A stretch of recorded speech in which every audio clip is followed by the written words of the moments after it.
everyone, my name is Sloan and welcome to my 2024 plant tour. I have somewhere around 100 plants scattered around my home, and today I'm going to show you every single one of them. If you're new here, I like to post planty videos like plant shopping videos, plant chores, and plant tours, as well as lifestyle videos like training for my second half marathon and some little life vlogs and vacations mixed in. I just got married earlier this year and I live in Iowa in my almost 100-year-old home, but I will be moving to Texas soon, so stay tuned for lots of moving content. Without further ado, let's get into the plants. We're starting this tour in my sunroom/office, which is where a lot of my plants are, including one of my favorite plants ever, my philodendron gloriosum. I actually have 4 of them at the moment, but this is the prettiest one. This is the prettiest and the best one, and it is such an easy plant. I would say the hardest thing is they are prone to spider mites, but this one has never had spider mites, and it is absolutely gorgeous. And just behind it is my monstera standleyana albo. I'm growing this up a moss pole. I really love growing plants up moss poles. This is something I started doing, I think last year or maybe the year before, and I actually have 2 plants in here. So there's a little baby one down here at the bottom. Both are growing up the moss pole, and I just love this plant. This is also a very easy plant. You'll notice that a lot of my moss poles have cups on the top of them, and this is for easy watering. They have little holes poked in, and I can just pour water in and it will slowly trickle down the moss pole. I learned this trick by watching Fern on YouTube. She is super great for planty content. You've probably already seen her videos if you've seen mine.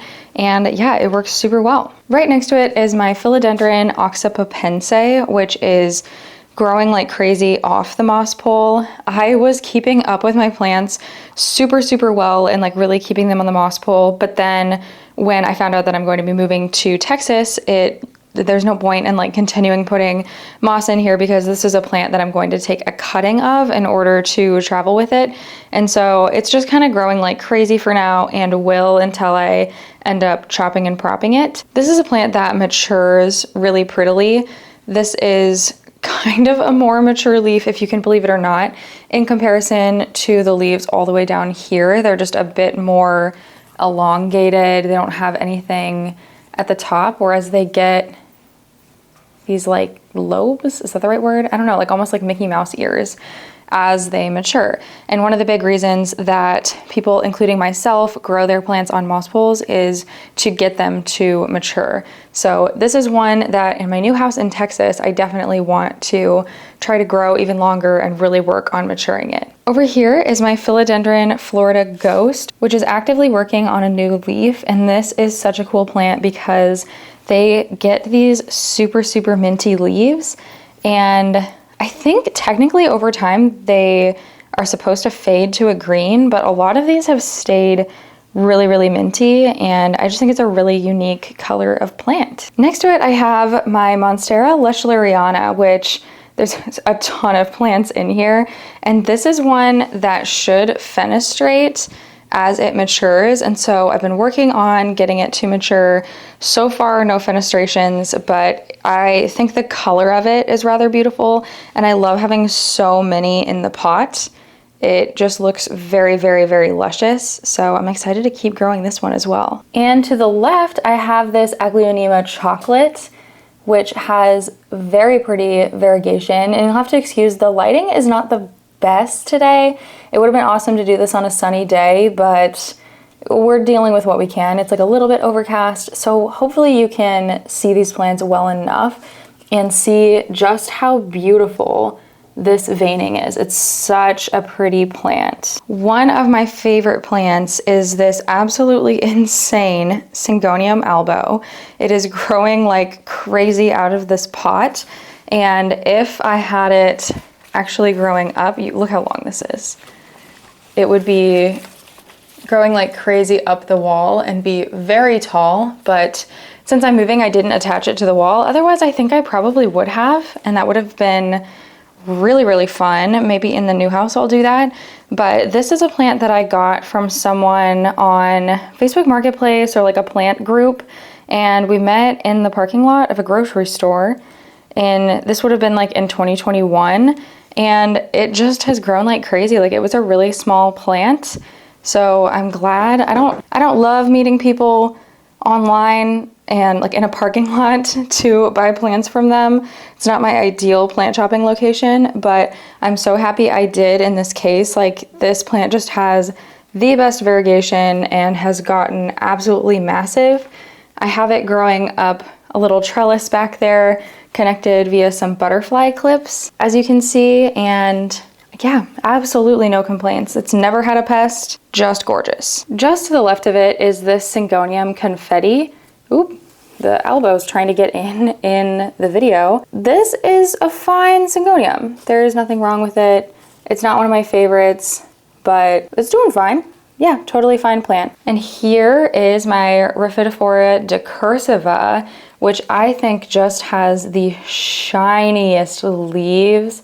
I did clean the leaves for this plant tour, but in this case, even if you don't clean the leaves, I think that they are just a shiny, shiny plant. And this is an example of getting a plant to mature. The rhaphidophora decursiva, one of the signs of maturity is fenestrations, which is what these holes are. And so you can see that growing it up the moss pole helped it end up getting a plant or a leaf that actually was fenestrating. It is a bit more mature after it gave, you know, quite a few leaves that are a bit more green. But I love both. They are all very pretty plants. And this is one that I have taken a cutting of before, which is why it's kind of like branching off here. But it is fully attached to the moss pole and is doing pretty well. Down here is my anthurium crystallinum, and this was my first kind of more rare anthurium. It's definitely, you know, it's not rare and it's not expensive, but for me at the time, it was definitely more rare and harder to find than like a typical anthurium that you might find at like a grocery store. And I just think it grows such pretty, pretty leaves. All of my anthurium are growing in sphagnum moss like this, with it wrapped around the base. I'll show you that with quite a few of my plants. And I found that adding this on the top has made them do so well. There was like one anthurium that I had that wasn't doing as well, and I added this on top and immediately was doing so much better. So if you're struggling with your anthurium, my top two pieces of advice, number one would be this sphagnum moss wrapped around the base, and then number two would be to plant them in a pot that is not terracotta, something that isn't going to leach moisture out of it. So ceramic or plastic are probably best, and I really think that will help your anthurium do much, much better like mine have. And right here we have another one of my philodendron gloriosum. This one doesn't have any leaves, obviously, and I don't think it has any active growth points, but I'm sure it will soon enough. I have cut mine down like this before and grown them multiple times. It's a very, very easy way to get rid of spider mites, because that was part of the reason I did this. I was really struggling with spider mites and I just was quite sick of it. The leaves were looking really bad, so I just decided to chop them off and we will start over. So hopefully this one gets a growth point soon. I did do this to one of my other gloriosums, and that one does have multiple growth points, so I'll show you those a bit later, but this one's definitely still rehabbing a little bit. And over here is the spookiest plant, the anthurium fingers, which gets its name from looking like the leaves look like fingers. And one of the really cool things about anthurium is that their leaves come in like this, like pretty small, but like fully formed. Like, it's a small leaf, but it just looks like a smaller version of a big leaf. And then over time, they get huge. And so this is the biggest leaf that I have on this anthurium, but I'm hoping that this little baby one ends up even bigger. That would be awesome. And this was the one I was talking about where it wasn't doing that great, but it was my only anthurium that didn't have the sphagnum moss. And this is a little dry, so I need to add some water to moisten it up. But yeah, after I added the sphagnum moss, that's when I got this giant leaf. So highly recommend giving that a try. This plant is my variegated philodendron burl marks. It is growing up just like a little stake on one of my desks. I have two desks. I like to call this one my work desk, and then my other desk is my fun desk. I've been laid off for months, so this has been my YouTube editing desk, but I am starting a new job. If you haven't watched my life update video, I will link it for you. If you're curious to know more about why I'm moving to Texas, now you know that I was laid off, so you got that update. But anyway, so my soon-to-be work desk when I start working again, this philodendron burl marks just hangs out here, and I think the variegation on this plant is so pretty. It has given out just this one not variegated leaf, and this is one that I'm probably going to take cuttings of when we go to Texas, and I've heard that this plant can revert on you pretty easily, so I'll probably take quite a few cuttings just in case. But I feel pretty confident in the variegation of this plant. One of the big tells for whether your plant is going to keep its variegation is in the stem, and this one has just beautiful striping. Like, I really think the variegation is probably here to stay, so I guess only time will tell. Also on this desk is my philodendron bilietiae, which I got from a teeny tiny little like 2-inch plant pot for such a good price. And it has been growing out ever since. Oh my gosh, so many plants everywhere. It grows a little crazy. I think this is one I would put up on a stake if I wasn't getting ready to take cuttings of it soon. I think this might be the longest leaf, but it's such a fun plant, and it's in a pot that I made myself in pottery class, which is pretty special. I also think I could probably move it into a bigger pot, and that would help it do well, but overall, it's a great plant, and it's doing pretty well. Nothing really to complain about. Over here is one of 3 phalaenopsis orchids that I have, and one of 3 orchids generally that I have.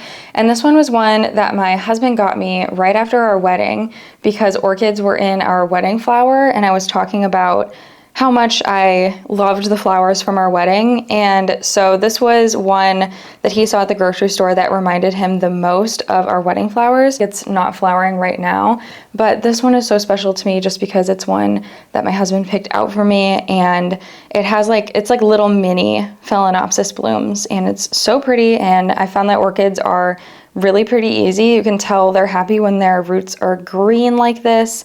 And I just water this every time it seems a little dry, and that's pretty much it. And hopefully, I'm sure it will bloom for me again. It's grown multiple leaves, and I just find the way the leaves grow in to be pretty satisfying. Plus, they're so shiny. Hanging from my ceiling here is a string of pearls that I got my husband for Valentine's Day years ago. I used to buy him a plant every year for Valentine's Day.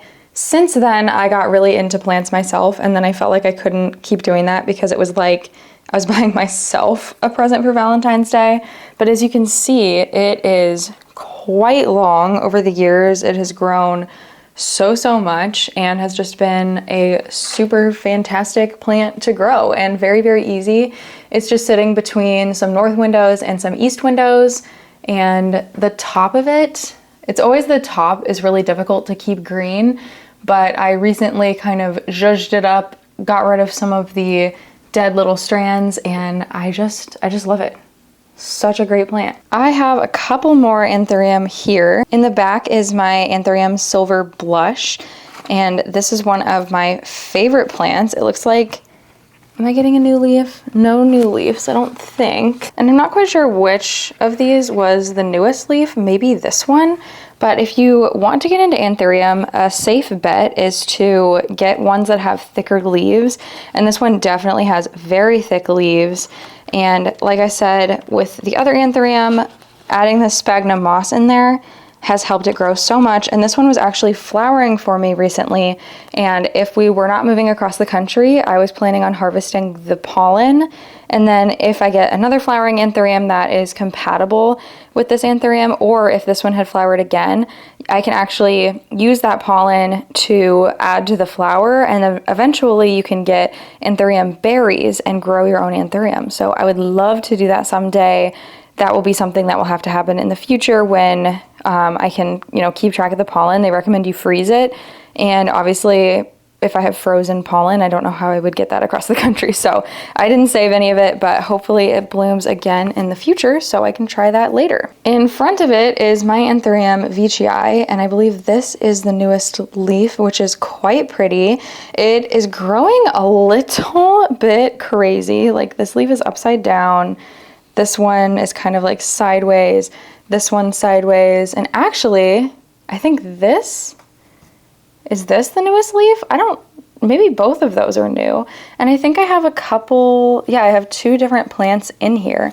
So I think this is the newest leaf on the smaller plant, and this is the newest leaf on the bigger plant. I think that just because it's getting sun from multiple angles, it like doesn't know how to lay its leaves. So hopefully in my new house, I can get it to not grow sideways like this one is, but I have always wanted one of these. It was on my wish list for a long time. And as they mature, they can get really, really long. And so I'm hoping that this one just gets longer and longer as it grows. So we'll just have to see. And next to it is this just green heartleaf philodendron, which the lighting's a little wonky, so I just decided to pick it up for you. And it's rather small, but it is sizing up. This leaf, newest leaf, is looking pretty big, as was this leaf, which is the second newest leaf. So I'm excited. I'll definitely just take a few cuttings of this before we leave, and I'm taking this pot with for sure because it's so cute.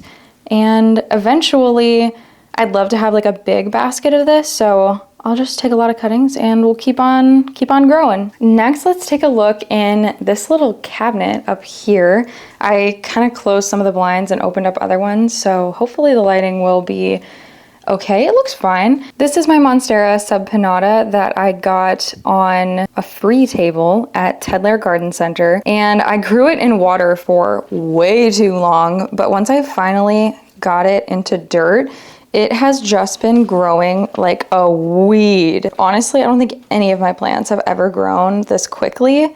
And I have it in this cute little pot that I got at an estate sale.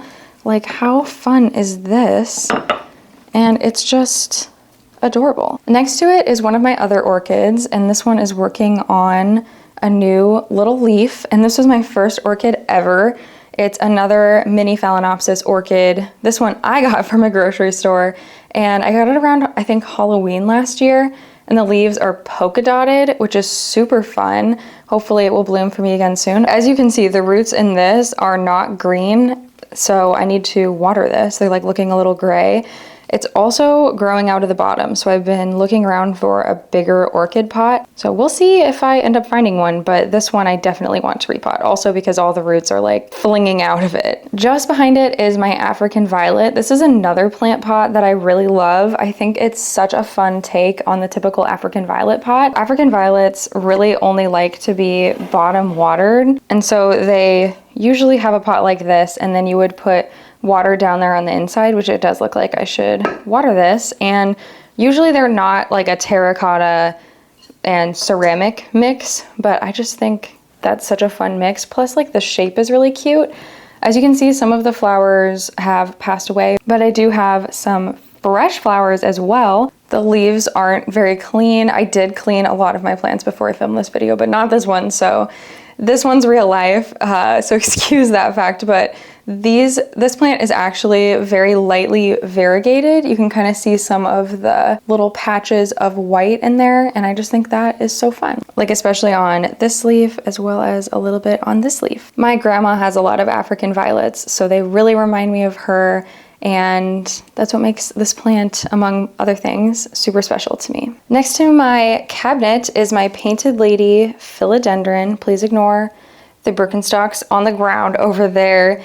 This is such a pretty plant. The leaves come in this really pretty yellow color, and then they kind of fade to a green over time. And this is one that I'd love to get growing up a real moss pole to see the leaves get bigger and mature more. But for right now, it's just growing up a pretty tall coco coir pole, and it's in a terracotta pot, which I find most of my philodendrons don't do very well in terracotta. So this is one I would also love to get into a ceramic pot probably at some point. All right, now let's move over to what I call my fun desk. This is where, when I have time, I like to do crafts and any other fun things. And it's just a huge desk from IKEA. Like, even though it is overflowing with plants, I still have so much room for activities in the middle. And I have a vintage chair that I sit on that is surprisingly incredibly comfortable. So yeah, very fond feelings about this desk. So let's start over here with my monstera Thai constellation. She's so beautiful. This is another plant from Ted Lair Garden Center, and I have a YouTube video where I actually picked this plant up. So I will link that if that's something you're interested in. I have so many plant shopping videos. I love plant shopping, and I just think this plant has beautiful variegation. I wanted a Thai constellation for a long time, but wanted to get one that just was a beautiful specimen, and I really think that I picked a good one. Tell me what you think, but yeah, I think it's just gorgeous. And it is growing up a closed back moss pole like all of my other moss pole plants, and these moss poles are so fantastic because the back is completely closed, which holds a lot of moisture in. And some moss poles are open on the back, but like you're never gonna have a plant growing up the back, so there's no point. It might as well be closed and lock some moisture in so I don't have to water it as much. So I highly recommend these moss poles. They're just from Amazon. And what's also fun is being able to take a peek at some of the roots growing in the back. They grow all the way up, and kind of, this one you can kind of see growing up this way. They just grow absolutely everywhere. It's so fun to keep an eye on. Just below it is my variegated fiddle leaf fig, which has been such a fun plant to grow. It hasn't put out a lot of leaves. I think it's only put these 2 out since I got it, but it's done fairly well for me, and it's just such a unique plant. Like, you don't see these very often, and I love figs. I love ficus, so I'm so excited to have this in my collection, and I'm hoping over time it will start growing better. I've really found that ficus just take a long time to settle in and feel comfortable in their space. Like, we're talking like years. Like, you could go buy a new ficus of any kind, but I find that like any like fiddle leaf fig variety, I think I have 3 total. Like, you go buy any fiddle leaf fig and leave it in a spot, it might not really grow for you until it's been a couple of years, and you won't change anything. They just gotta settle in. So I'm waiting for this guy to settle in, and I'm sure the move is probably not going to make it happy, but I'm hanging on to this one for dear life. I love this plant. Back on top of the desk, I think this is my first Hoya that we've talked about in this video, so that's pretty exciting. This is my Hoya obovata, which I put on this trellis in a recent video. I actually filmed a video where I did some of the prep work for filming a plant tour. Like, you know, I want my plants to look so good, so I did things like putting plants on my trellis, cleaning their leaves, etc., etc. So I'll link that if you're interested. But ever since I trellised this up, it actually hasn't been growing for me. It has quite a few little growth points, so I'm keeping my eye out. Hopefully it starts growing a bit more. It was exploding right before I put it on the trellis, so we'll just see. But I think the pot that it's in is super fun. Such a cool pot to keep this plant in. And right next to it is my last orchid, which again, we're a little backlit here, but hopefully you can get an idea on what it looks like. And it has huge leaves because this is not a mini Phalaenopsis orchid. And I keep it in this vintage planter that I also got from an estate sale. And this planter matches some of our mugs, which I just think is so fun. I close my blinds so you can see the flowers a bit better. I have started to lose a few here, but these flowers actually match our wedding flowers perfectly. It's exactly the same. I found this at a local greenhouse, Good Greenhouses, and so I love having this. Like, it's just a nice reminder of our wedding. I'm talking a lot about other YouTube videos that I filmed, but so much of it's related. I also did film an entire YouTube video where I planted a lot of our wedding flowers in our garden, which is also just like such a special project to me. So I thought that was a great way to preserve my wedding flowers in my own unique way. That was before I knew that we were going to move across the country, but I will link that for you too if you're interested. Just below it, I have my Monstera standleyana aria, which is one of my top favorite plants. It's so easy, just like my Monstera standleyana albo, and the variegation is just a little more yellow. It's so cute. This is one I want to get growing up a moss pole whenever we get to our new home. And I also think this one is in such a fun pot. I love when the trays are just like large and fit in with the pot really well. I also have my silver band Maranta over here, which has been such an easy plant. Like, it's flowering 99% of the time, I would say. But recently I have been getting a lot more dead leaves, which you can really see underneath. So I think I need to just like, I'm not sure what's going on. I think I just need to take a good close look at this and assess it and see. I don't see any spider mites, but that's, you know, what I think of first. But I don't know. I'm going to take a closer look. Maybe it needs repotted, but overall this has been such a great plant. It's so easy and so pretty. Definitely one of the easiest plants that I own. Okay, and before I forget, this is on the side of my IKEA desk. I have this variegated Hoya compacta that has mealybugs, hence why it's in the plastic bag, which really sucks that it has mealybugs because it was growing so well for me. But this plant has just so many like little nooks and crannies that it's so hard to get the mealybugs out. And if we were staying in Iowa, I think I would keep it and I would try to treat it, which is why it's in the bag.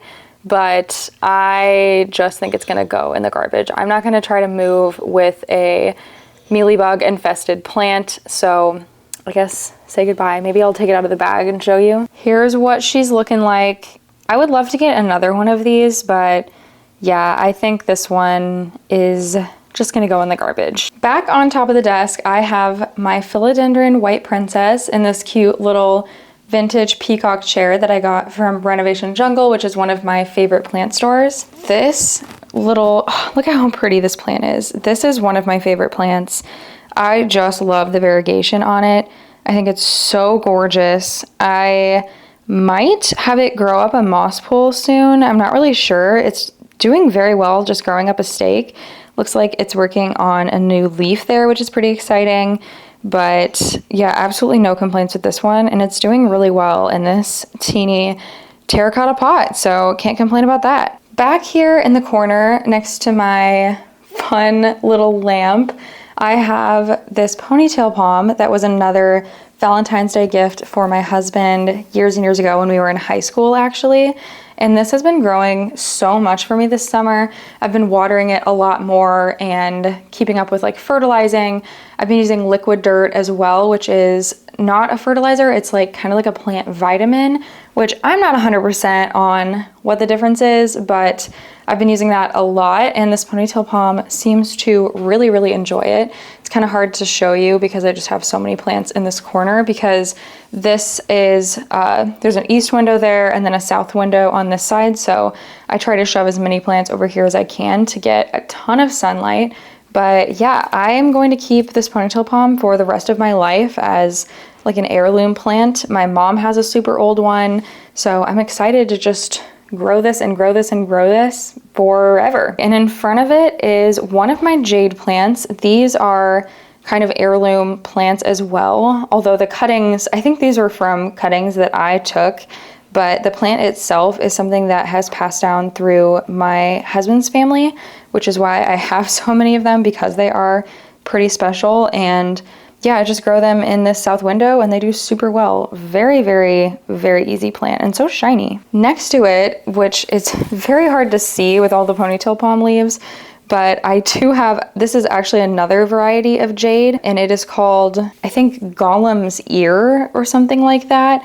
I'll put up the exact name. Obviously, I always put the names of plants up when I'm filming so you guys can get the actual names of things versus trying to like understand what I'm saying. But I've had this plant for years, and this is the first year it has just been growing so much, which I'm really attributing to keeping up with liquid dirt, keeping up with fertilizer.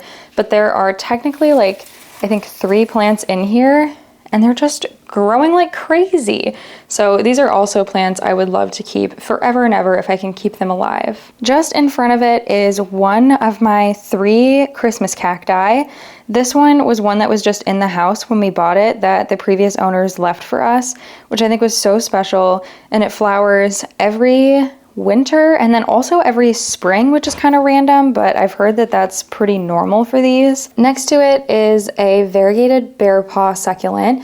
This was a gift from my mother-in-law, and one little interesting thing about this plant is that some people think they smell sweet, like, I think like maple syrup is what I've heard. I don't think so though. So I don't know, let me know what you think if you do think that these have a smell. But I recently repotted this and it's not doing the best since repotting, but I find that sometimes my succulents kind of throw a fit. Honestly, any plant can sometimes throw a fit after you repot it, so I think it'll be just fine. I do see a little bit of growth coming in there, so we'll just give it some time. So many plants on this desk, guys, but let's start with my variegated Christmas cactus, which is growing like a weed. And again, I attribute that to all of the fertilizing and liquid dirt that I have been giving all of my plants. It's got like 1, 2, 3, 4, 5, 6, 7, 8, 9 new little, are these called leaves? What would you call these? I don't know, but like 9 of them coming out, and it's in this cute little snail pot. So I'm stoked about how much this is growing. I do wonder if it might be getting too big for this pot, but I'm gonna leave it for now and just let it keep growing. And next to it is just my little silver dollar vine. This isn't growing very much for me. It never really has gotten any bigger than what you're seeing now, but I recently saw big hanging baskets of this plant at Canoyer Garden Center, and now I'm pretty interested in having a massive hanging basket of this, so maybe someday. And next to it is another string of pearls plant. Oh, come on. It seemed like it was gonna break. This one's also rather long, but this is a variegated string of pearls, so you can see at least some of the pearls have a little bit of white on them, and it is also quite long. So this is one that maybe I'll get into a bigger pot soon, but this is also a pot that I handmade in pottery class, so I'm pretty excited about how well this plant is growing in this pot. It's super cute. Right here, I'll just actually move these so I can get a bit of a better angle. These are 3 cacti that came from Arizona. If you can, they've actually grown so much you can't even really see the little Arizona sign, but that's okay. These came in a kit that I got from my parents after they went on vacation to Arizona. So it came with the 3 cacti, the pebbles, dirt, and the pot. And they've just grown so well for me. I haven't really expanded my cactus collection or my succulent collection too much in recent years. I feel like I have a lot of philodendron, quite a few Hoya as well, but I think in Texas, I'm hoping that they have a really great cactus selection considering it is a lot closer to the Southwest. There's a chance they also have a great philodendron scene since it's so close to Florida in comparison as well. We'll just have to see, but I could see myself expanding my cactus collection when we get there. Now let's take a look in front of my south window. You can see my garden is chilling out there as well. In this pot here, I have my Ficus bambino. So it is a bambino fiddly fig. And this has just been growing like a weed for me. It has been growing like crazy. I'm so excited about it. And it's got the craziest root sticking out of the bottom of the pot. Let's see if I can show you guys that. Okay, I had to put the camera on the tripod to show you this, but look at how big this is, first off. And then look at these crazy roots coming out of the bottom. This needs a repot so badly, but the last thing that I'm going to do is repot a plant in an already big pot into a bigger pot right before I move across the country, so it's just gonna have to wait. This plant was one of the first plants that I bought in 2021 when I originally started getting into plants. So it's just super special to me, and it took a long time to get settled in before it started growing, but I'm so happy with it right now. All right, and this little section is a little crazy. I will start with my Hoya macrophylla albo, which is hanging out in this terracotta pot and just kind of spilling over. This was a plant that I got as a cutting from a friend, and it has bloomed for me so many times. You can see all of these peduncles that are attached. Like, I can't even tell you how many are on here. And it is a relatively small plant, but it used to be in my IKEA greenhouse cabinet, which we will absolutely get to. And I just feel like my Hoya do so well in my IKEA greenhouse cabinet. They are so happy there.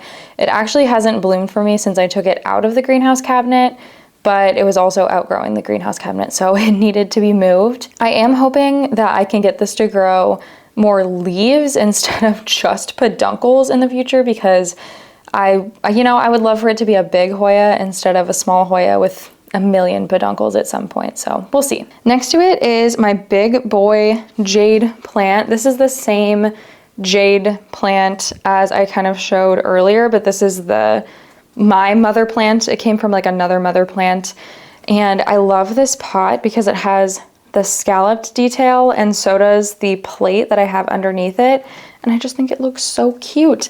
And this is a plant that I want to keep for the rest of my life and just keep it growing. So the trunk has gotten pretty thick, and over the years I'm just looking forward to it growing even thicker. If you don't want your jade plant to fall over like this, it's important to prune them and try to help them grow up, but this is one that I've just liked to kind of let it grow crazy and see what happens. Just behind it is my only other cactus plant that I got from my friend Kaylee, and I'm gonna try to get it out without poking myself.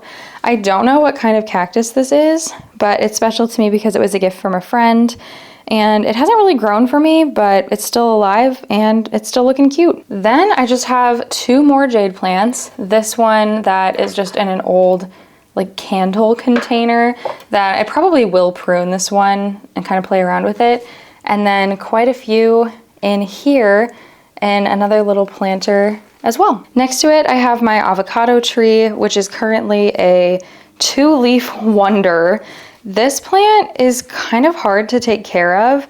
I recently repotted it into this super cool terracotta pot. I am absolutely in love with this pot, but I'm finding that because it's terracotta, it dries out so quickly, and my avocado tree is just not a plant that likes to dry out, so I've been kind of struggling with it since I repotted it, even though it desperately needed to be repotted. This is a plant that I grew from an avocado pit that I got from the grocery store, which is super fun. So I don't know, I probably need to take this out of the terracotta, but I love this pot so much. Like, I think it looks so good in it, so I don't know, maybe I can figure out how to like take the plant out and like seal the inside of it or something, and maybe that would hold in more moisture, or I could use a more moisture retentive soil. This one actually drains pretty well. I feel like I was kind of forgetting how many plants I had, and now that I'm going through them like this, I'm getting tired. We're only on the first room, guys. We've got a long way to go. This is my Syngonium 3 Kings, which is just, I think, an absolutely gorgeous syngonium, especially when the leaves look like this. I'm actually noticing, looking at this now, that it seems like only sometimes the leaves look like this, and other times they look like this. And I think I definitely prefer when they have so much of that lighter color on them. But I just think this is a beautiful syngonium. I'm probably going to chop this up and take a bunch of cuttings to Texas with me and then get it growing a little bit better, because it is growing like just a little bit to the side. I think I could use a stake or a trellis like is on my syngonium albo. Right here I have my Tradescantia, I think yellow gem is what it's called, and it's not trailing right now, but this plant used to be absolutely massive. It was trailing so far, like so far that when I put it in the sink to water it, I would end up stepping on the like stems that were trailing down, and so I ended up chopping it back. Now it's growing in so well, and I also have some cuttings that I can show you later in my kitchen. And so I basically have like this pretty lush mother plant plus a ton of cuttings. So I think I'll end up with 2 different plants. So who can complain about that? And I know that eventually it will end up trailing and be super long sometime again in the future. Back here, kind of behind the forest of jade and Hoya macrophylla, I have my other Christmas cactus. This was one that I picked up from Ted Lair Garden Center, and it is also growing for me. It has 2 little leaves that are popping out, and I just love something about the look of this one in terracotta. I just think it looks so good. And this one also flowers a red flower and is just absolutely gorgeous when it flowers. Also, this terracotta, it's so interesting to me how it has this line at the bottom. I don't know why that's happening, that it only has the patina at the top and at the bottom, but it looks really cool. Up here I have one of my philodendron Jose Buonos. You can see this is the newest leaf on this guy. This is actually the top cutting from my mother plant, which I will show you very soon. We're almost there. And I was just feeling like the variegation on this plant wasn't looking great, so I chopped it up to try to get more variegation to come out, or like at least explore and see if maybe it would. And this leaf is actually pretty variegated in comparison to kind of what I was seeing before. This one's not too bad, but like this one, basically there's none. This one also not too bad, but this is definitely the best one that I've seen. I still think I'm probably going to give away all of my Jose Buono. I have 2 plants plus a ton of cuttings right now. I just feel like eventually I want to get one that has a bit better genetics, because I want one that's like very, very variegated if I'm gonna let it take up space in my plant collection. So we'll see if I keep this one. Maybe if it comes out with like an absolutely stunning leaf next, I will, but otherwise I think I probably will give this one away. Next to it is my Ficus teneki, which isn't huge, but it has put out more leaves for me this summer than it ever has. I really can't talk up fertilizing enough. Like, I just thought it was optional, or I don't know, I just like didn't really care about it that much, but my plants are loving the fertilizing and this is doing so well now. All right, and then here is my Jose Buono mother plant, and you can see like this leaf has basically no variegation, this leaf basically none, that leaf basically none, but this leaf, stunning. And so I'm waiting to see, I've got some new growth coming out. I'm waiting to see if this one will actually give me another pretty variegated leaf like that one. I'm guessing it won't, so I'm guessing I'll end up giving this one away as well. But I also love this terracotta pot. I just think it's so fun. I love when it's like, it's terracotta, so it's a little boring, but it has all these etchings in it, so that makes it pretty unique and fun. So I want to have a plant in this pot that I absolutely love. So I guess we'll just see. Only time will tell. Then over here, kind of resting in my south window, is my large, normal fiddly fig plant. This is also growing quite a bit for me this year. It looks like we've already got some new growth coming in. Look at that. And this is one that is just too big for me to take with to Texas, but it is going to go to my mother-in-law's. She doesn't have a fiddly fig, and my mom has 2. So, I mean, most of my plants that I'm not taking with are going to go to family and friends. But yeah, I think this will have a really nice new home with her.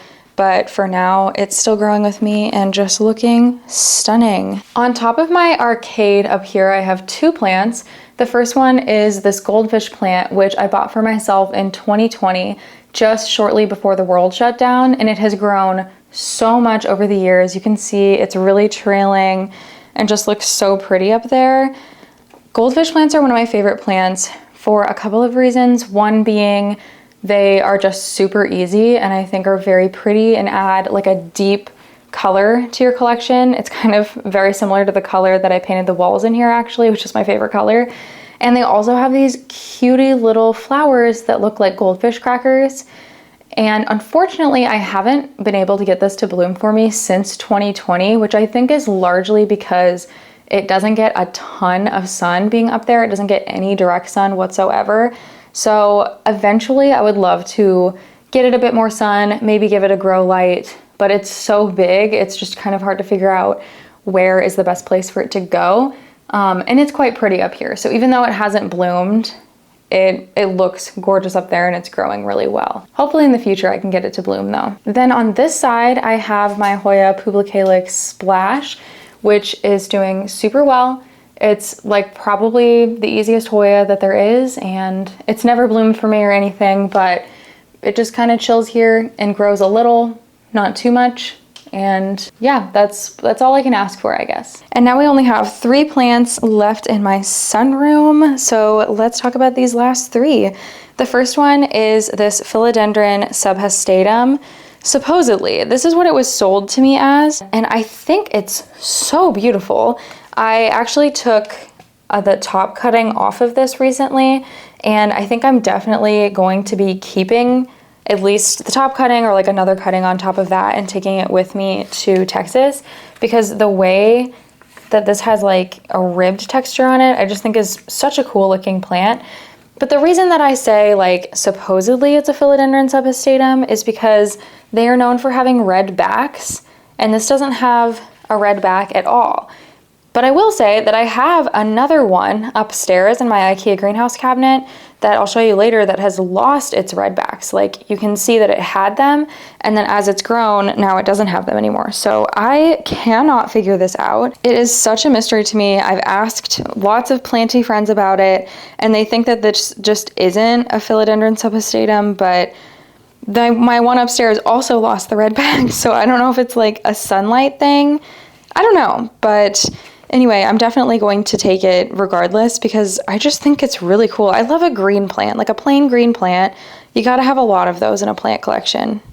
And this is a great one. Right next to it is my philodendron squamiferum, and this was a wish list plant for me for a long time. And I got it as a one leaf cutting. This was actually its original leaf. It's still kicking. You can kind of see where that one is just in the soil. And I got it from a plant dealer plant box, which was a subscription plant box that I did for quite a while. It is under new ownership now, but the new owner is fantastic. I've also bought plants from her separately before she bought the plant dealer. So if you're looking for a subscription box, I definitely recommend looking into it. I have lots of unboxing videos for you to get like an idea at least on some of the plants that they have. And yeah, it was just a really great way for me to get a wish list plant, and it has grown like crazy. Look at how tall it is now, and it's working on a new little leaf right there. And this is such a great plant for a number of reasons. It's very easy, but these like fuzzy stems are just so cool, so characteristic of this plant. And this is one that, yeah, I'm just excited to continue to grow over the years. All right, and now we're at the very last plant in my office, which is also one of my all-time favorite plants, the philodendron splendid. This plant is a cross between the philodendron melanochrysum and the philodendron verrucosum, both plants that are notoriously kind of hard to grow, and something about the cross just makes them so much easier to grow. And what I love about this plant in particular right now is that you can just really see this maturing in action. Look at how little these original leaves are. They're so small in comparison to like these top leaves. Like so much bigger, so pretty. I love this plant so much. I have 2 stems growing up the moss bowl right now, and I'm just so happy with how they look. Really excited to continue growing this one up and maturing it over the years. The dining room is next, which is one of our darker rooms. So I probably won't spend too much time in here, but there also aren't that many plants in here. So regardless, we won't have to be in here too long. Over here on the left side is a regular anthurium, like the kind you could just get from a grocery store, that my mom got my husband years ago. And it hasn't bloomed for me ever since like she originally purchased it, but it is growing quite a bit. And I just think it's great to have like a plain green leaf in your house. And I really love having the plain green plants. I'll get to the other side next. But having just the plain green in front of this oil painting, I think is super fun. This was our first ever original art piece that we bought. We purchased it at the Des Moines Art Festival last summer. And I love how this looks. It's so pretty. On this side is my Epipremnum skeleton key, which you can see does not look like skeleton keys whatsoever. I'll pop in a photo of what these look like when they mature. And so in the future, I want to get this growing up a moss bowl to actually be able to get those leaves. But for now, it is just a pretty green plant to keep next to my radish painting. And over here is my only peace lily. It's a domino peace lily, and I think this is such a pretty plant. Again, it's pretty dark in here, so I don't know how well you're really gonna be able to see, but it gets really pretty variegation on the leaves. Oh, look at how pretty that is. And one thing that I think is underrated about peace lilies is that, yeah, their flowers aren't super pretty, but they smell so good. So if you just love the smell of a flower that you know, not all flowers smell good, but if you love the smell of flowers that actually do smell good, I definitely recommend getting a peace lily, especially a domino peace lily like this, because that variegation's gorgeous. There are only 2 more plants in my dining room, and one of them is this extremely tall monstera adansonii, which is another one of the Valentine's Day gifts for my husband. And I have given so many cuttings of this to my friends and family, and their leaves on their plants are huge and look so good. So I think I'm gonna take some cuttings of this plant and just try to grow out a smaller version of this and hopefully get some really large leaves in the future. But for now, it's definitely a statement plant to have, considering it is almost as tall as our doorways. And then over here on our coffee cart is my other philodendron gloriosum. This is my top cutting philodendron gloriosum. This one has had issues with spider mites, but not recently.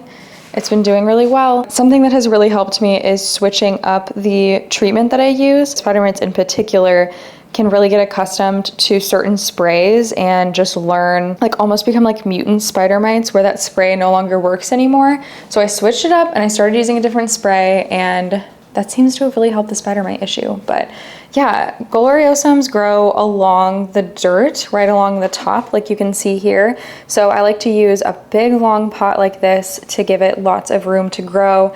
And on average, I would say recently I have to chop this up once a year. So by about this time next year, I would expect it to already be at the end of this. And then they're the easiest plants ever to propagate because they root along right into the ground. So even this, I could chop this in half right now, and it already has a fully developed root system on this side and this side. So it's like you cut it and you immediately have 2 fantastic plants that are like already ready to grow. So just such an amazing plant. So easy.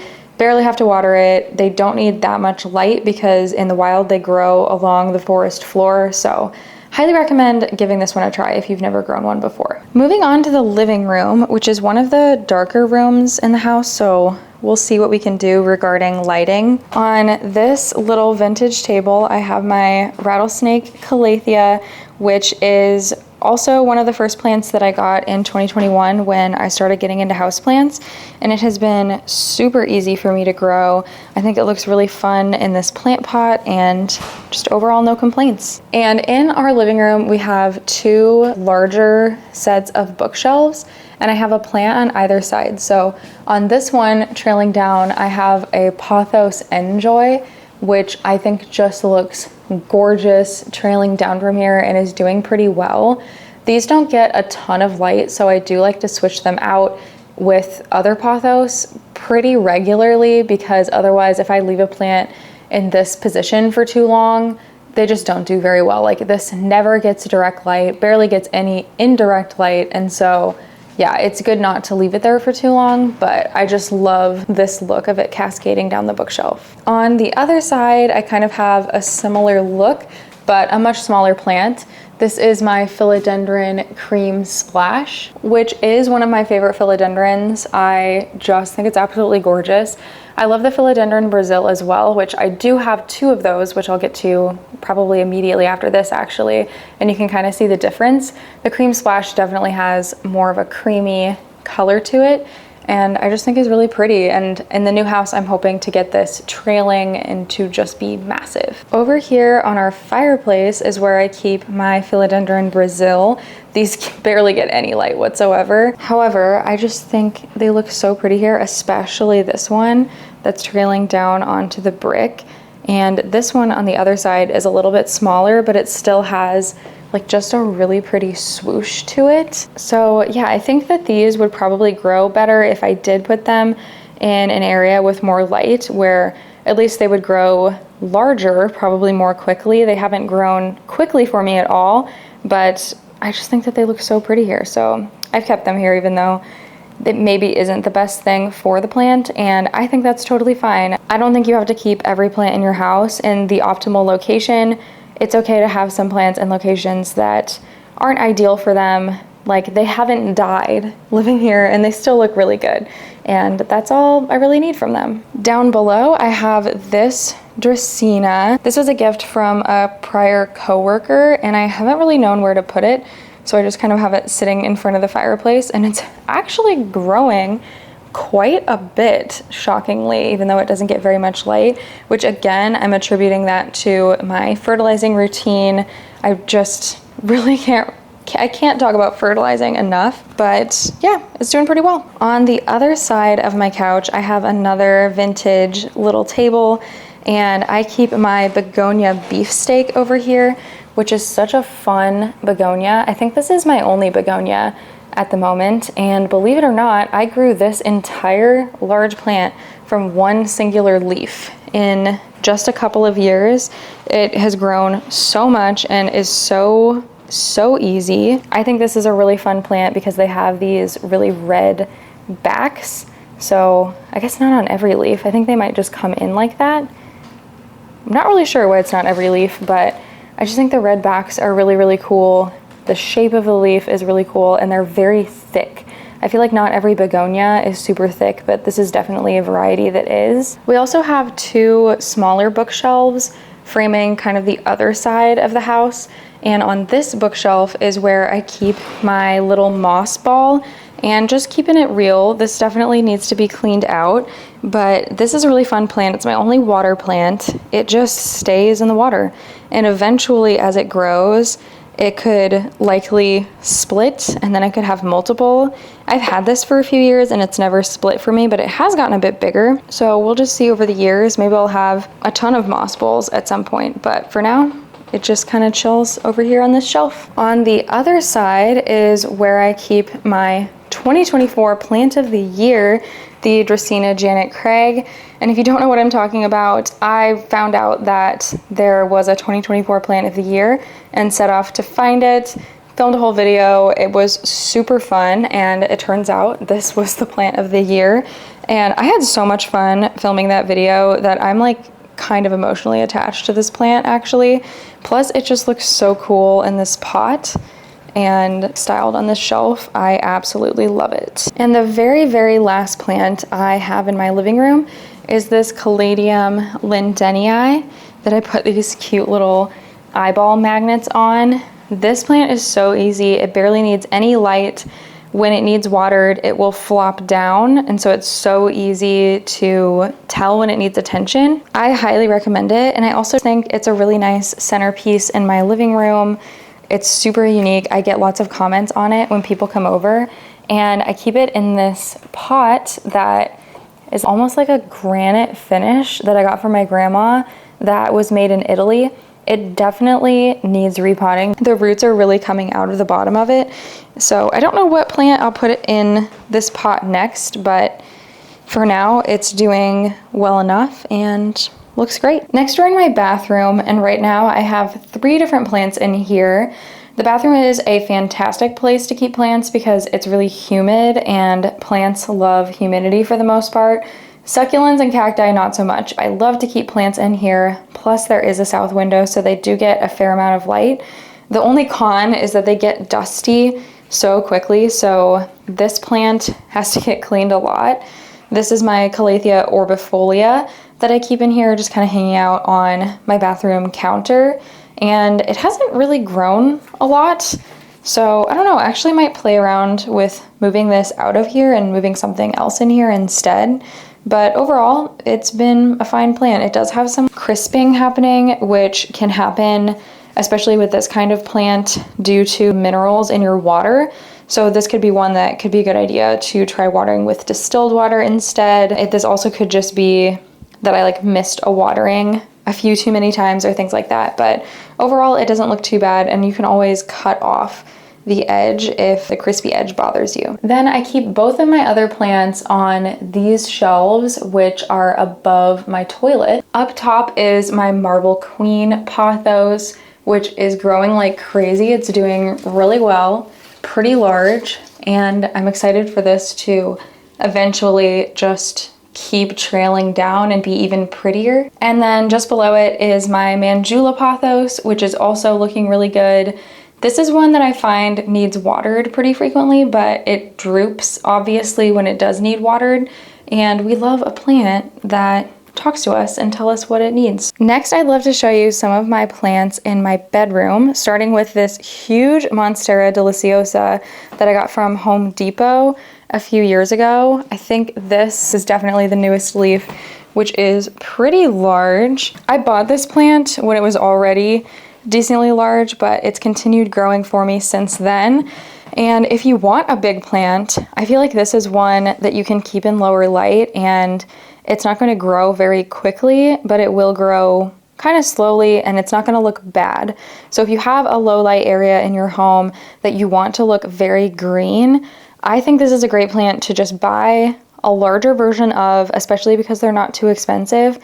Plop it in that lower light area and then just take care of it. And it's not going to explode with growth, but it will bring a lot of green to a darker area in your home. This is also one of my larger plants, so it's definitely one that's not coming to Texas with me. It is going to go live with my mom, which is very exciting for her. Hopefully she has a good spot for it. And if you're interested in seeing more about what plants are coming to Texas with me, what I'm doing in order to be able to move all of them or all of the ones that I want to keep, how I'm making decisions on what I'm keeping and what I'm not, make sure to subscribe and keep an eye out for future videos, because there is going to be a lot of moving content coming soon. Then over here on my dresser is my Aglaonema pictum tricolor, which this was a wish list plant for me, and I'm so excited to have one in my collection. I also think the way this one is growing is surprisingly really fun. I wouldn't have guessed that I would have liked, it's almost like a little tree, like it's got quite the trunk and then just a bunch of leaves right at the top. I actually think that this is maybe the ideal way to grow an Aglaonema. It's super fun. I'm also thinking about potentially chopping this and propagating it, so we'll see if that's what I end up doing, but it's such a fun, like, camouflage looking leaf. Then on the other side, I have a syngonium wendlandii that I had growing up a stake, and then it got too tall, so now I'm just kind of letting it grow kind of like crazy over there, over to the side. And I just think something about the two of these plants next to each other, they just look really good. Like, that one is growing kind of like crazy that way, and the other one looks like a little tree, and I just think they're a great pair over here on my dresser. Then the last plant on my dresser is my variegated heartleaf philodendron, which is very much outgrowing this pot. It has some roots coming out of there, and you'll notice some leaves are a bit more variegated than others. These are very, very variegated, looking gorgeous. A lot of people think this plant looks just like a marble queen, so why would you even buy it? But they've come down in price quite a bit recently, and I like both. So I like having both in my collection. This leaf shape is, to me, very different than a marble queen leaf shape. It has just such a defined heart and is very pretty, so I'm happy to have both in my collection. The other place where plants get really dusty is in the bedroom. I would say it's even worse in here than it is in the bathroom. So I did dust these off recently, but we'll see if they're dusty again. Over here is my syngonium pink splash, which I chopped up recently. It was extremely tall. I'll pop in a photo. You can't really even see the stake because it's almost the same color as the background, but I'll pop in a photo of what it looked like when it was growing up the stake, and it got a little unwieldy, so I decided to chop it up, take a bunch of cuttings of it, and all of the cuttings are in my kitchen, and I'll show you those and what they're looking like. They're so ready to be potted up, but I used to not like pink plants, and now I can really appreciate a pink plant, and I just think this is like a fantastic syngonium, a really, really gorgeous one. This was one that I bought for Valentine's Day, but I bought it for myself for Valentine's Day after I stopped the tradition of buying Brian a plant. I was like, you know what?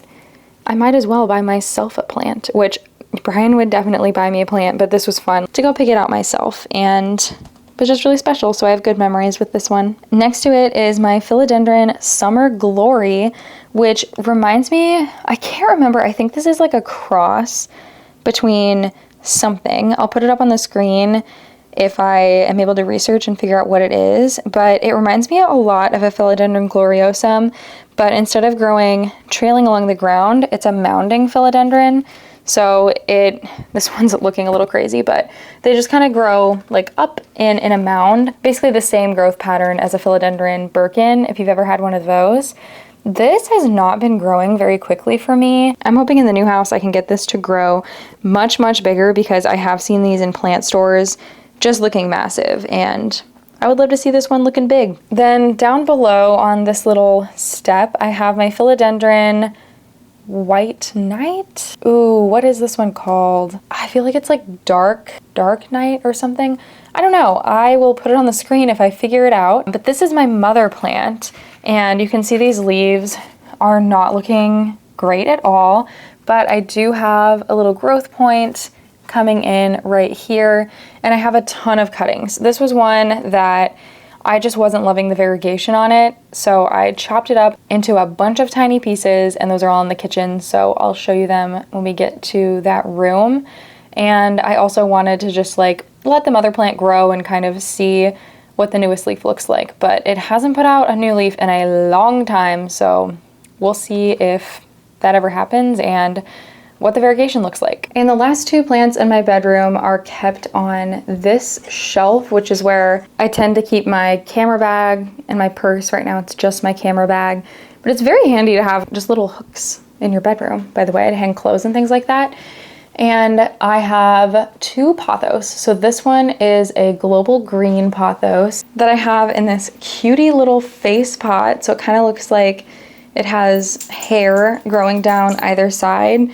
And I'm so happy with how much this one has grown and how much it's trailing. Then on the other side, I have my golden pothos, which is really small. I've actually found this plant to be harder to grow than I would have thought. Like, people tout this as being a super easy plant, but I feel like mine dries out super quickly. Like, I just think I'm constantly needing to water it, which is kind of annoying for it like being touted as an easy plant. But this is a fun one because the cuttings came from my mom from her huge golden pothos plant, which came from my grandma. So I think that's just like a super fun way to grow plants and makes it way more special than just a golden pothos from the store would be to me. Before I forget, I have 4 plants that I've been keeping outside this summer. So I wanted to take you outside and show you these. This is my banana tree, which has been through so much. It has fully died back and then grown back from one of just like these little pups is what they're called. But this large mother banana tree has lasted a few years now and seems to be continuing to last this summer. And she has 3 little pups down here. So I'll probably just take one of the pups to Texas and, you know, figure out something to do with the mother plant and the other little babies. But I just love the variegation that's on this. Over here underneath my parsley is my spider plant, which looks like it is either about to bloom for the first time or about to put off little spider plant pups for the first time, which is super exciting. It has been doing much better outside than it was doing inside. I just think it's, ironically, I think it's getting watered more outside than it was inside. We've had a very wet summer, and I just think it loves all of the rain and the humidity out here. No plant is doing better outside than this one though. This is my ficus Audrey, and this plant, look at how good that looks. This plant looked like garbage before I put it outside, and I really just threw it out here as a last ditch effort because I just wanted to see, like, you know, it already looked bad, so if I threw it outside and it continued to look bad, no harm, no foul. It looked horrible in the first place. And now I can't believe it. It looks so good. This was a plant that I had no attachment to. I wasn't going to take it with me. And now I'm like, how could I leave it behind? Because can't you just picture this like continuing to grow and just being like a big tree? Because I can. It's so beautiful. And the leaves are really fuzzy, which I love. It's not like some plants I feel like are kind of a gross fuzzy feeling, but this one is so soft. So if you have one of these, I definitely recommend throwing it outside and seeing seeing what it does. And my last plant that I've been keeping outdoors is this bird of paradise, and you can see on this leaf that I threw it outside and did not let it acclimate to the sun enough. So that's a sunburn on the leaves, that brown stuff. But it has since put out 2 beautiful, gorgeous looking leaves. So sometimes with plants, like the leaves that grew inside aren't going to do well in full sun or, you know, being outside, but the leaves that come out while the plant is outside can do just fine. And this is definitely an example of that. This is also one that was leaning pretty heavily, and since putting it outside, it's now growing straight up, which is really nice to see. And something that's kind of crazy is that I had this attached to this stake back there with just some twine, and you can see where the line was. And I looked at this plant the other day and I saw that it was like the twine was really tight, and I thought, oh, I really need to cut that twine off because it's choking the plant. And now I'm out here and I was like, maybe I'll do that. And the plant, I think, just grew enough that the twine popped off, like just totally broke.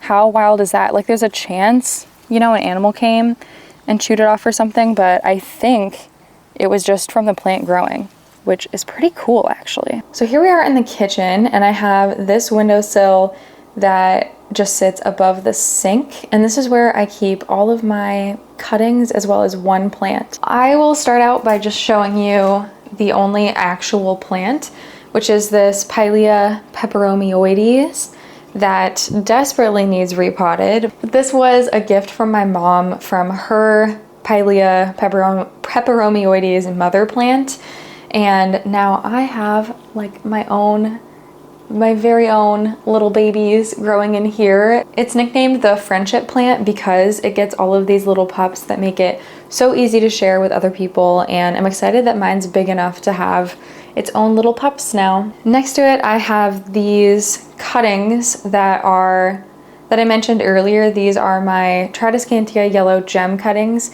They don't look particularly yellow, they actually look very pink.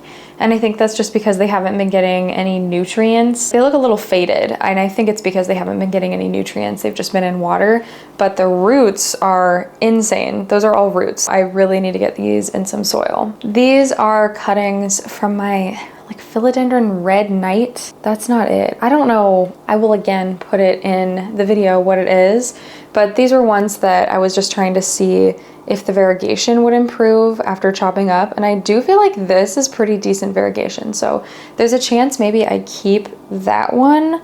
I just need to probably start potting these up and taking stock of them and seeing, you know, which ones of these I want to keep, if any. I have so many cuttings from this plant. This one actually has just a little bit of pink. Trying to get that to focus.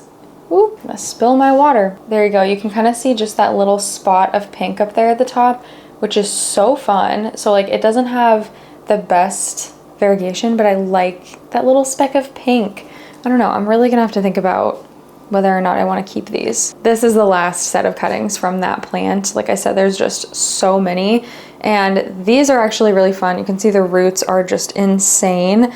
Most of the roots were already growing in the moss pole when I chopped this up. So also another perk of growing your plants up a moss pole is that all you have to do is chop your plant and like pull the roots out, and you could pretty much, like, I probably could have just planted these in soil right away because they already had such a long root system from growing in the moss pole, which is super cool. This one has a little tiny baby leaf that is super white, if you can see that, which is really, really interesting, but the leaf that came out after, maybe not as cool. Then we have my philodendron subhestatum cutting that I mentioned earlier. This is the top cutting of that plant, and it is so ready for soil. Oh my gosh, that'll be definitely a project that I will do now that my tour is pretty much done being filmed. It's not done, but I'm almost done with this video. Then it becomes plant chores time. I cannot remember the name of this plant. I know that I know it. I will put it up on the screen for you, but I got it from Ted Lair Garden Center kind of as an impulse purchase because look at this. That's gorgeous. This is such a beautiful plant, and it is also a crawler like my philodendron gloriosum. So I thought it would be fun to try growing another crawler. I have kind of like a small elongated pot that I thought this would do really well in. And I did have it planted in there for a while. And then like my philodendron gloriosum, it got spider mites pretty badly. And so I ended up just taking the top cutting of this plant and then letting it grow some roots in water. And it hasn't had spider mites in months. It's been in water a long time. But yeah, I don't know if this is one that I'm going to keep just because I can't keep all of my plants. I'll have to think about it. Looking at it in the viewfinder, it's stunning. And I also really like that the stems are kind of weird. They're really flat, if you can see that. Just very, very unique. Next, I have a couple Jose Bueno cuttings, again, that I just took to see if I could get a bit more variegation out of it. Looks like a new leaf is gonna pop up soon, which is pretty exciting. And yeah, definitely ready to be put in some soil. These are Epipremnum skeleton key cuttings that I fully intended to pot up and then have grow up a moss bowl. Like I mentioned earlier, this plant looks so cool when it is fully matured, and I just never got around to it. And now I feel like I'll probably just pot these up and give them away. Next, I have all of my Pink Splash Syngonium cuttings, which you can see just how beautiful these are. I'm so excited to get these potted up. I just love this plant, and I have so many cuttings. And as you can see, they are very ready for soil. Even more Pink Splash Syngonium cuttings. And then this is the last chunk, but they're so cute. They look like a little bouquet. And the last plant that I have as a cutting right now is my monstera lechleriana cutting. This actually accidentally broke off. I had to keep my plants in my bedroom for a bit of time. We were working on some renovation projects in my sunroom, which you're actually gonna see. I'm posting this video a little bit out of order, but I do have some moving vlogs already filmed that showcase some of the renovation projects that we did that are going to be coming out soon. But anyway, when we were in the middle of that, I had my plants kind of all around the house, and my monstera lechleriana was in our bedroom. And just like, I don't know, having a ton of plants everywhere where they're not supposed to be, I don't even remember what happened. I think I like dropped something on it or something, and this piece just fell off. It's a huge leaf, really, but now it's a cutting and it will become its own little plant. So yeah, a little accident, but kind of worked out. And those are all of my propagations. So next I will take you guys upstairs for the very last section of my plant tour, which is my IKEA fabrikor greenhouse. Here we are upstairs in my converted attic space. And before I dig into the greenhouse, I will just show you my very last philodendron gloriosum. This one was also looking a little sad after having some spider mites, so I decided to just chop it up, which I think was a great move because I already have this growth point coming in over here, as well as this one right here. I think that's it, but it is looking great, and it's looking like it's gonna get a new leaf in no time, which I'm super excited about. It also looks like it'll be a decent size leaf, which is a bit surprising, so we'll just see. Here we go. And the first thing that I'm noticing is here is my Hoya Hushkliana variegata, and I thought it had like a bloom. There is the peduncle, and it looked like literally yesterday I was up here and it looked like the blooms were just ready to pop, and I think they all just fell off. What the heck happened? There's one of the blooms. They're just like all laying here. I don't know if I just watered it and I put it back, and I guess it's not gonna bloom now. That's really sad. And they hadn't even fully opened when this happened. Super weird. But anyway, this is my Hoya Hushkliana variegata. It's gorgeous. It has grown so much. Like, it's in a very small pot, but it was even smaller when I first got it, so I'm super happy with it. And then just behind it is my String of Hearts Silver Glory, which has also been growing like a weed. It is trailing down, and this is the first time I've ever seen it bloom, and it's getting these gorgeous purpley blooms. I'm surprised by how much I really like the blooms. And something I've noticed with String of Hearts generally is that they definitely like more water than you would think they would like. I think that's part of the reason that they've been doing so well. Back here is just my regular string of hearts, which is much smaller, but it's doing really well as well. Definitely starting to trail if I, oh geez, yeah, really starting to trail if I let it. Sometimes I will just kind of like circle it back up top. I did that with this one quite a bit, and now the top of it's pretty full. Over here is my non-variegated Hoya compacta, which has no mealybugs, thank goodness. And this bloomed for the first time for me this summer, earlier this summer. You can see the peduncle was right there, and that was super duper fun. Again, like I said, Hoyas just love my greenhouse, and this is probably getting a little too much light. That's why it looks a little yellowy, a little sun stressed right here. I use Barina grow lights, which I think are pretty strong, so I think ideally maybe I would like scoot the shelf down a little bit, but it's doing pretty decently. And it also has this new stem coming out, which I'm stoked about. Hoya compactas are really, really slow growers, and so it's taken a long time for this plant to take off, but I'm very excited with it now, and I don't want to mess around with it too much, so it's just gonna stay here for now. And then behind it is one of my lipstick plants. This is supposed to be a variegated lipstick plant, but I don't really think the leaves look variegated kind of at all. But that's when I got it. I was told they were variegated, but like, yeah, that leaf does not look variegated to me, but that's okay. It is trailing quite a bit. As you can see, my cabinet is obviously packed full, so it's sort of hard to show you all of the plants. But yeah, this one is trailing kind of back below and in front, and it is different than my other green lipstick plant. I wish I could get both of them to bloom, because I think that would be very interesting to see what the blooms look like, but neither of my lipstick plants have bloomed as of yet. Okay, I moved one of my plants out of the way so you could get a better view. I also have this temperature meter and hygrometer in here, and before I opened the cabinet, it was around like 82%, I think. But when you leave the door open, it does let some of the humidity out.